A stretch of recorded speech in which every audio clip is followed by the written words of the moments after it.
Part 1. You are going to hear a conversation which happened in a travel agency. First, you have some time to look at questions 1 to 5.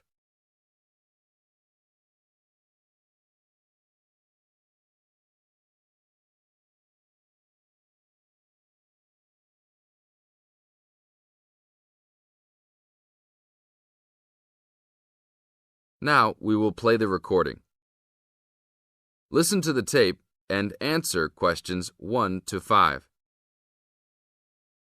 Hi, I would like to make a reservation for a round-trip plane ticket from London to New York.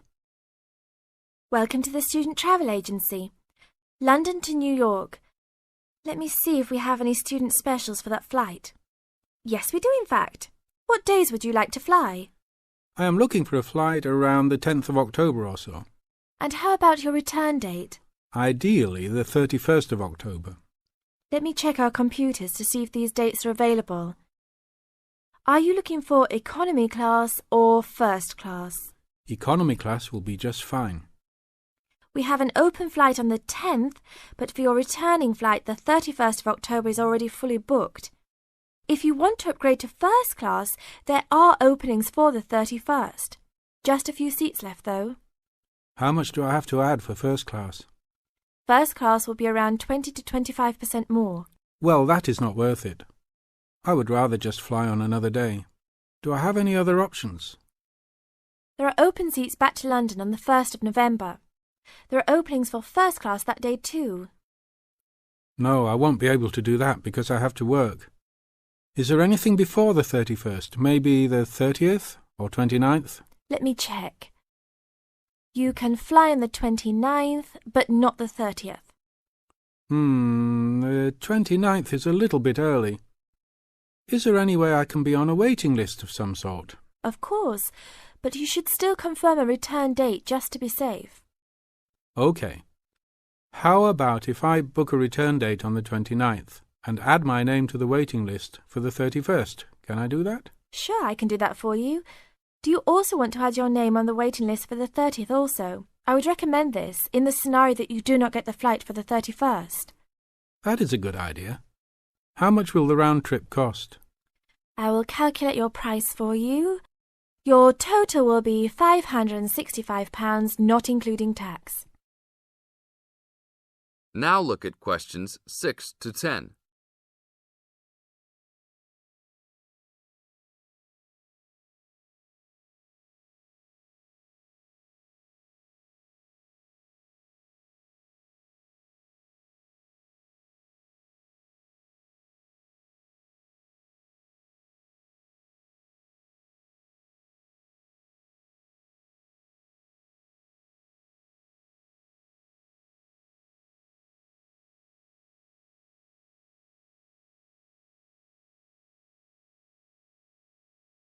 Now listen to the tape and answer questions 6 to 10. That's not too bad. Is there any discount for students? That is already including the discount. Without the discount, the price is easily over £600. OK, that sounds good then. Please put me down for those dates. I will need your information. Name and student identification number, please. Kenneth Conley, student ID 92123020. Your phone number, please. 87052109. Please tell me your mailing address. 354 Westchester Drive, London. Thank you very much, sir. How would you like to pay for the ticket? I think I will pay in cash. Well, you don't need to pay right now, just when you come to pick up the tickets. You will need to pick up the tickets at least 2 weeks before departure. That is no problem. One quick question. What happens if for some reason I need to cancel my trip? The student discount tickets are unfortunately non-refundable. However, if your cancellation is before 24 hours of takeoff time, then you can reschedule your flight for another day. If the cancellation is within 24 hours, then you forfeit your ticket. I understand. Well, thank you very much. I will see you next week. See you then. That is the end of part 1. You now have half a minute to check your answers.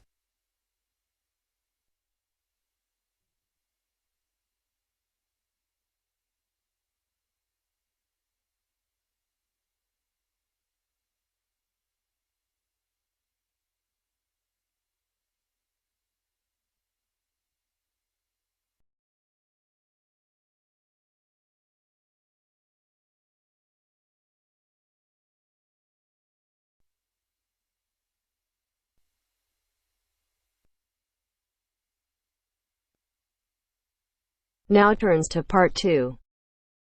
Part 2.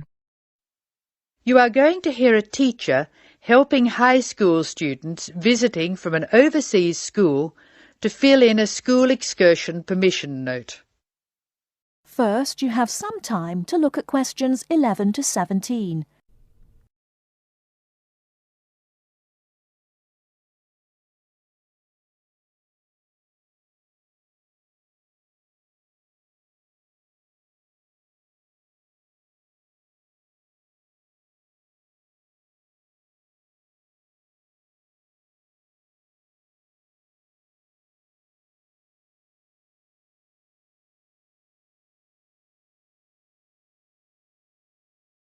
Now, listen carefully and answer questions 11 to 17. Good morning, students. My name is Mrs. Brown, and I'm in charge of the school excursion next week. Please take out your school excursion permission note so you can fill it in. For insurance purposes, this note must be signed by your guardian or the group leader. First of all, fill in the name of your class. Everyone here is in 3A, aren't they? So write 3A where it says class. We're going to the Blue Mountains, which is great.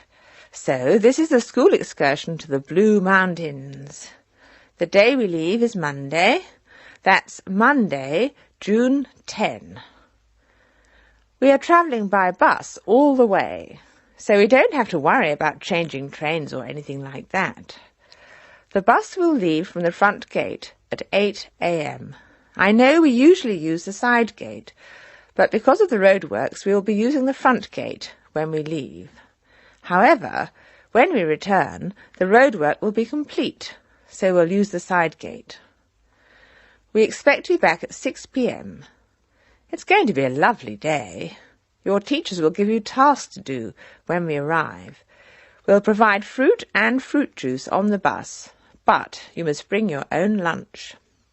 While we're on the excursion, we'll be moving around a lot in some fairly rough country. Be very careful to wear strong shoes. It's very important that you look after your feet very well. Now, does anyone have any questions they want to ask? Before you hear the rest of the talk, you have some time to look at questions 18 to 20.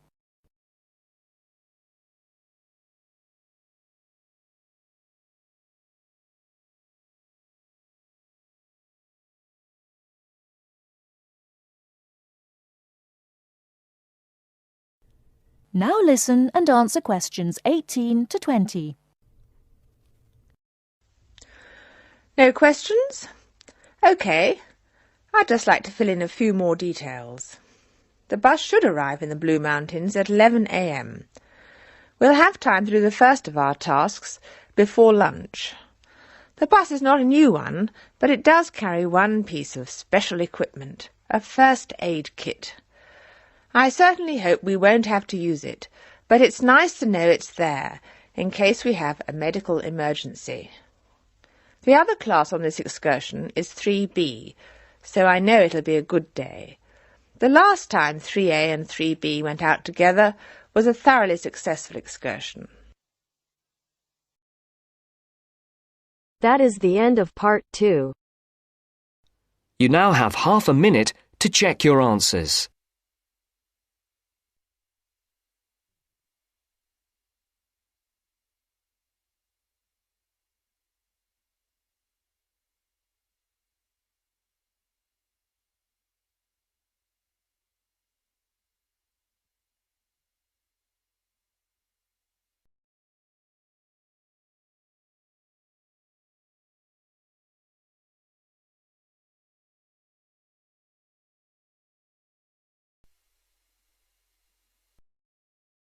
Now turns to part 3. Part 3. You will hear a discussion between two students, Rosie and Mike, and a university tutor. In the first part of the discussion, they're talking about a survey they have conducted on local entertainment. First, look at questions 21 to 26.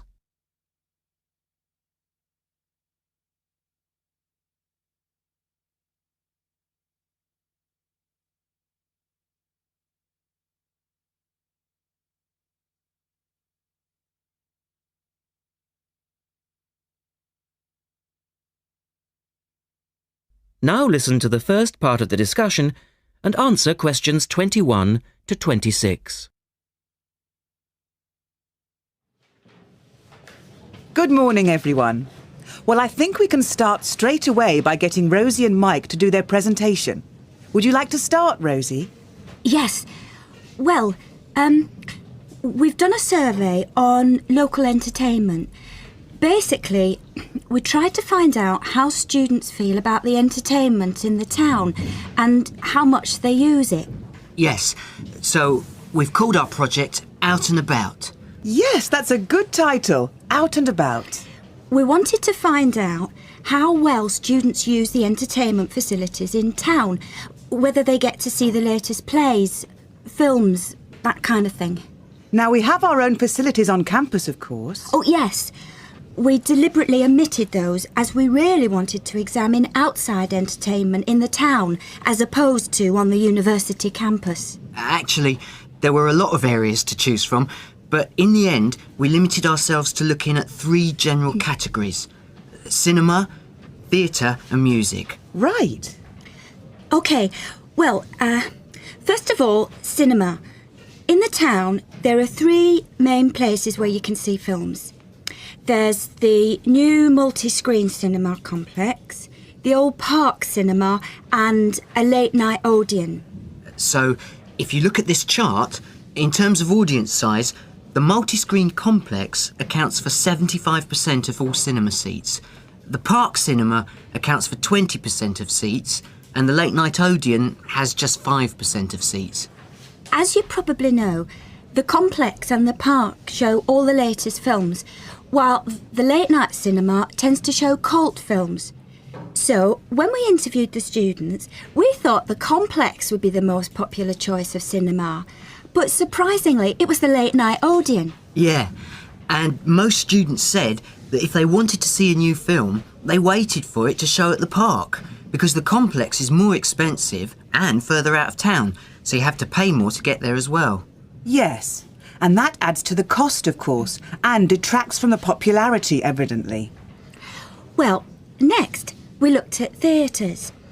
The results here were interesting because, as you know, there's a theatre on campus which is popular, but there's also the Stage Theatre in town, which is very old and architecturally quite beautiful. And there's the large modern theatre, the Ashtop, that has recently been built. So you just looked at the 2 theatres in town? Yes, but the thing about the theatres is that there's a whole variety of seat prices. Also, the types of performance vary, so students tend to buy seats at both and like using both for different reasons. And if they want cheap seats at the Ashtop, they can just sit further from the front. What we did find that was very interesting is that there are periods during the year when students seem to go to the theatre and periods when they go to the cinema. And we really think that's to do with budget. If you look at this graph, you can see that there's a peak around November, December when they go to the theatre more, and then a period in April, May when neither is particularly popular. And then theatre viewing seems to trail off virtually, while the cinema becomes quite popular in June, July. I think you're probably right about your conclusions. In the second part of the discussion, Rosie and Mike talk about different music clubs. Look at questions 27 to 30 first.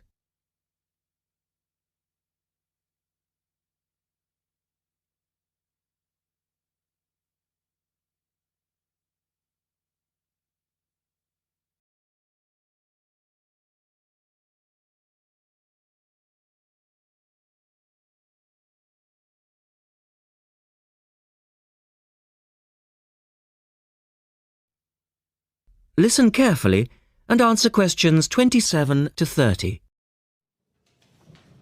Well, lastly, we looked at music, and this time we were really investigating the sort of small music clubs that offer things like folk or specialise in local bands. So not musicals as such? That's right.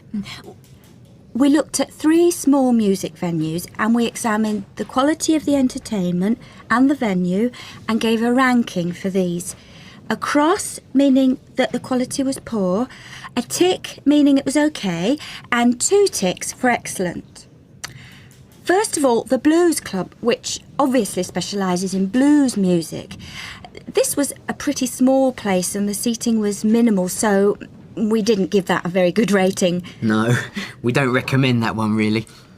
Then the Sansu, which plays a lot of South American music. It was a big place, very lively, good performers, so 2 ticks for that one. The Pier Hotel is a folk venue, a good place for local and up-and-coming folk artists to play. Not the best of venues, as it's in a basement and a bit dark, but the quality of the entertainment was reasonable and the lighting was very warm, so we felt it deserved an average rating. Now finally, there's the Bald Rock Cafe, which features big rock bands and is pretty popular with students, and we enjoyed ourselves there as well, so top marks for that one. And then, did you get any information from the students as to which of the clubs they preferred?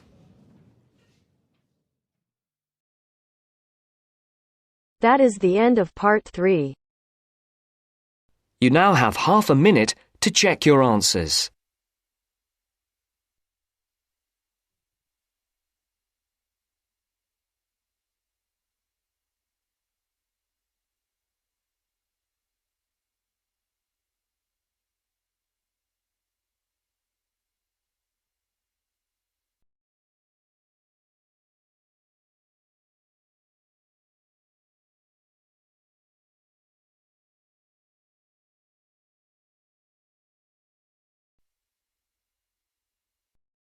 Now turns to part 4.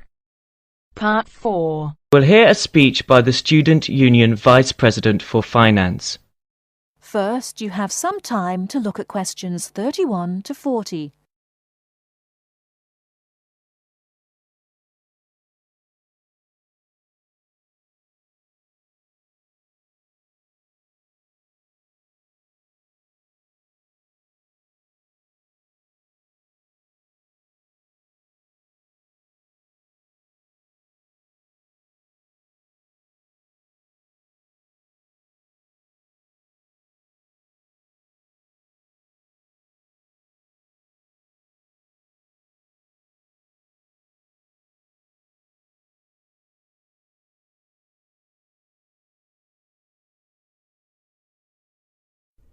Now listen carefully and answer questions 31 to 40. Now you will hear the speech. Hello, as VP of Finance, my job is to oversee the spending of our grant to ensure that all areas of student union activity run efficiently and smoothly, without any financial headaches. I have a thoroughly efficient finance team. Ursula, Ella and Henrik. We are all here to help you as best as we can. Remember that even though I administer the union's finances, it is ultimately you who has the final say in expenditure policy, either directly, through the democratic process of the general meetings, or by voicing your opinions through the Executive Finance Committee. I would like to take this opportunity to thank last year's VP Finance, Martin Curry, for his excellent work in improving the financial running of the union to what it is today. Finally, remember to enjoy yourself and to use the union facilities and services to the full. And if you're still not satisfied, come and let us know why. Extra note, in order to maximise my time as VP Finance and to give a more efficient service to students, the Finance Office will only be open to students from 11 o'clock a.m. to 1 o'clock p.m. and 2 o'clock p.m. to 3 o'clock p.m. The cashier's office will be open from 12 o'clock noon to 2 o'clock p.m. daily. That is the end of part 4.